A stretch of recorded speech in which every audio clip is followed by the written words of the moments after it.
We're about to talk today about an exploit that's been around since, well, I think the beginning of Lend-Leasing, which was Together for Victory, the expansion. And it is unbelievably broken. So this allows you to have unlimited Lend-Lease, and it's a way of baiting Lend-Lease from the major powers early game. And right now, because we're at war early game, we've got the option to request Lend-Lease from any of the major powers. In this case, they'll say no. It's because we're not behind on guns, or they don't have enough guns. So you can basically, what you do is mess with the game and make it look like you're behind on guns by spamming training of divisions. Just spam them out and then request Lend-Lease. Right now they don't have enough guns, so they're not going to say yes to it. I've noticed Germany's really good for it. The Soviet Union's really good for it. Democracies obviously say no, but generally Italy and Germany and the Soviet Union are kind of like the trifecta for this. Now at the very start of the game, you're not going to be able to do this, and the reason why you're not able to do this at the start of the game is because no one's not getting any guns. So we'll play a little bit, but one of the issues you run into early game as a minor power is you have a lack of military factories, which results in a lack of guns overall. Now this strategy is really good at pulling basic guns, but it seems to be less effective at pulling everything else. So I guess when you're at 100% world tension, someone in the chat just let me know that if you Lend-Lease from Saudi Arabia or Nepal, they tend to have a big stockpile of guns. We'll have a hop into one of my later save games in a second, and we'll have a cheeky look and see if that's actually true. So you no longer have a 1000% penalty because either you don't have enough guns or they don't have enough guns to actually meet the Lend-Lease requirements. So in this case, what I can do is improve relations with them, and this will give you a very slow trickle of relations.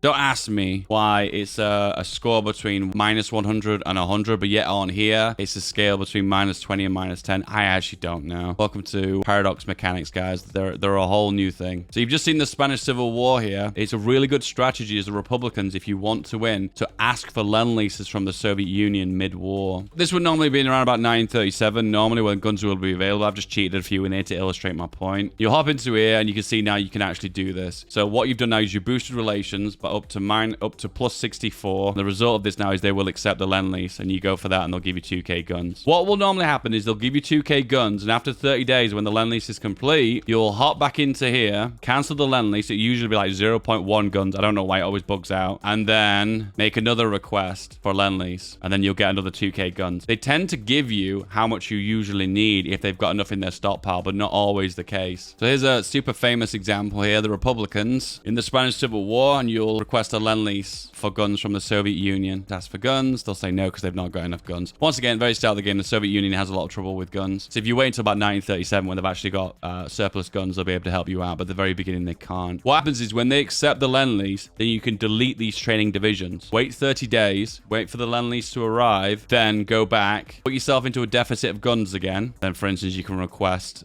the Lend-Lease. In this case, it is actually possible to get a Lend-Lease from Germany, surprisingly, as the Republicans. So they send volunteers to the nationalists, but then they're also willing to accept a Lend-Lease to the Republicans. Are we double dealing? I feel like it's the plot to Iron Man 1. So you can see positive 10, minus 20. Is you getting more and more relations, moving more into the green. Quest, guns, they'll say yes. There you go, you've got some guns from Germany too. You can do it the same with Italy as well. Same again, you've got to boost relations. So this will cost you a little bit of political power. Not a great deal. It's like 10 to start boosting, 10 political power to build relations. And then it costs you a little bit of political power, 0.4 per day. So it kind of adds up. It's like 50 political power pretty much. And then you can request the Lend-Lease when you've got the relations up. There you go, some guns. Not that many that time, probably because Italy's not got that many. But overall, that is a sound way of getting weapons. So you can do this with other kinds of Lend-Lease as well. For instance, artillery, but they don't tend to give you that many. You'll never get anti-air from the AI. The AI always is behind on anti-air, always. I've never requested trains, or I've never requested fuel. Oh my goodness, fuel. Oh my goodness, I even forgot that you could Lend-Lease fuel in Hoi 4. It's literally fallen out of my head. Does diplomatic pressure affect it? Nope.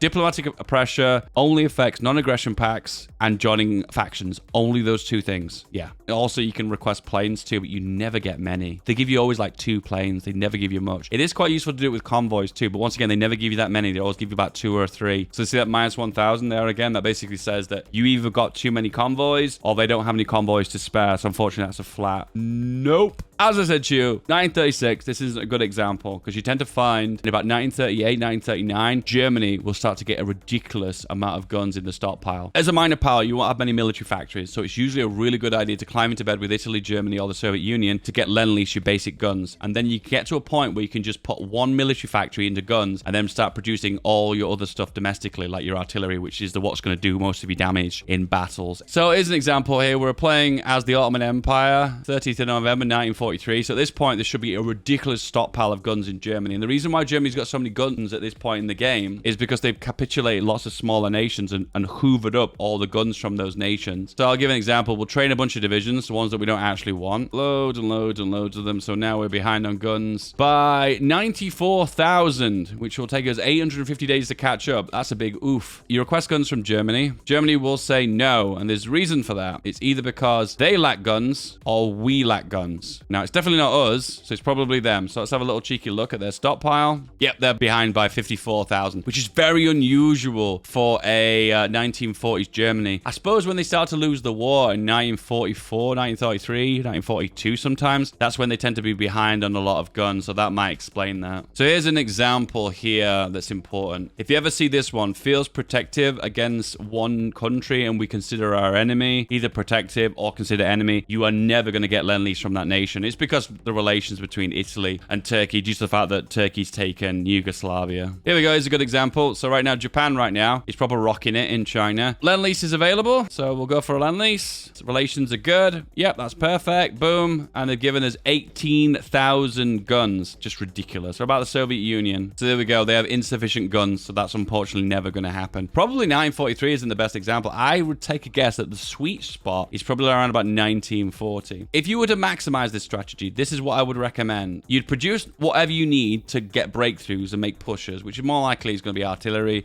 You're going to need anti-air as well, just for the fact that you're going to have a support on. You need a little bit of trains. You could probably Lend-Lease those too if you needed them as well. You'll need a few motorized just for supply. And then, of course, you'll get your guns. But you don't need to assign that many guns. Just have one as trickle feeding into the gun stockpile. But the honest truth is, because you're getting Lend-Lease guns from a lot of other big nations, you just don't need to get these guns anymore, so you don't have to produce that many. And then you can start producing stuff that you really want to produce, aka your big tonk boys. And therefore, that's a good use of your military factories. So just examples, I've done this as Germany, I've done this as Romania, I've done this as Yugoslavia, I've done this as Bulgaria. It tends to be that the closer you are to certain enemies, they won't allow you. Like if you're Yugoslavia, Italy's reluctant to give you guns, but Germany will, and so will the Soviet Union. If you're Romania, you'll get it from Italy and Germany, but then you're reluctant to get it from the Soviet Union. It all comes down to who you border most of the time. Overall, if you want in a Let's Play where you're going to gain loads and loads of guns early game, this is the best strategy to do it. And guarantee you guys, if you are going to play the Republicans in the next Spanish Civil War game and you get Lend-Lease from the Soviet Union, or even Italy or Germany sometimes, because that's the way the game works, you are going to win that Civil War. End of the day, having more guns on the front line means you're going to have a stronger front line. So that overall, you're going to be able to hold back up against the waves of enemies. Do you like exploits and cheesy tactics? Let me know in the comments below. And don't forget to like and subscribe if you want more. Bye. Hey, you made it to the end. Now, this is the video you want.